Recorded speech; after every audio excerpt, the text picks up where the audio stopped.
मेरी कहानी में आप लोगों का स्वागत है।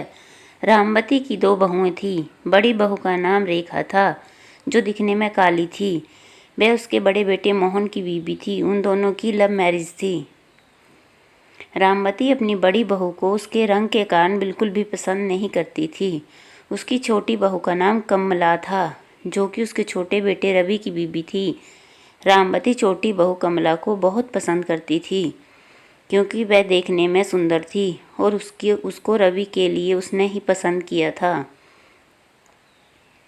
रेखा कुछ दिनों के लिए अपने मायके गई हुई थी। रामवती अपने पति से रेखा की चुगली करती है कि अगर मोहन ने मेरी बात मानी होती तो उसकी भी कमला जैसी सुंदर बहू लेकर आती। रामवती का पति भी अपनी पत्नी को समझाता था कि रंग रूप से कुछ नहीं होता, व्यक्ति के गुण ठीक होने चाहिए, लेकिन रामवती को कोई फर्क नहीं पड़ता था। एक दिन रामवती के छोटे बेटे और बहू ने गोवा जाने का प्लान बनाया। उनको 2 दिन बाद गोवा जाना था। अगले दिन रामवती की कमर में बहुत दर्द होने लगा।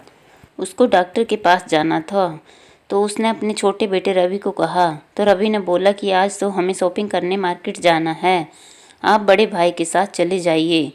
शाम को जब वह घर लौटे तो रामवती की तबीयत ज़्यादा खराब थी और घर पर डॉक्टर भी आए हुए थे। डॉक्टर ने रामवती को 1 हफ्ते बेड रेस्ट की सलाह दी। रवि के पिता ने रवि को गोवा में बाद में जाने की सलाह दी।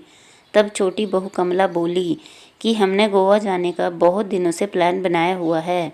माँ जी तो रोज़ रोज़ बीमार पड़ती रहती हैं। ये कहकर चली गई। मोहन बोला, पिताजी कोई बात नहीं, मैं रेखा को कल सुबह ही बुला लूँगा। अगले दिन रवि और उसकी बीवी गोवा चले गए। रेखा को जैसे ही पता चला कि माँ जी की तबीयत खराब है, वह तुरंत घर पहुँच गई। रामवती को इस सब से पता चल चुका था कि रंग रूप से ज़्यादा व्यक्ति के गुण महत्व रखते हैं। वह जिस छोटी बहू को अच्छा समझती थी, उसके गुणों ने उसको दुख पहुँचाया, जबकि जिस बड़ी बहू रेखा को वह पसंद नहीं करती थी, उसके अच्छे गुणों से वह बहुत खुश हुई। सीख: हमें व्यक्ति के रंग रूप से ज़्यादा व्यक्ति के गुणों पर ध्यान देना चाहिए। धन्यवाद।